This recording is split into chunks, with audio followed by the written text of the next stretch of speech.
إن الذين آمنوا وعملوا الصالحات كانت لهم جنات الفردوس نزلا خالدين فيها لا يبغون عنها حولا قل لو كان البحر مدادا لكلمات ربي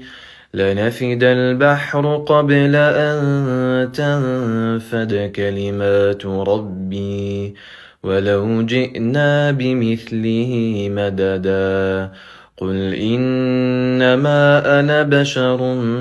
مثلكم يوحى إلي أنما إلهكم إله واحد فمن كان يرجو لقاء ربه فليعمل عملا صالحا ولا يشرك بعبادة ربه أحدا.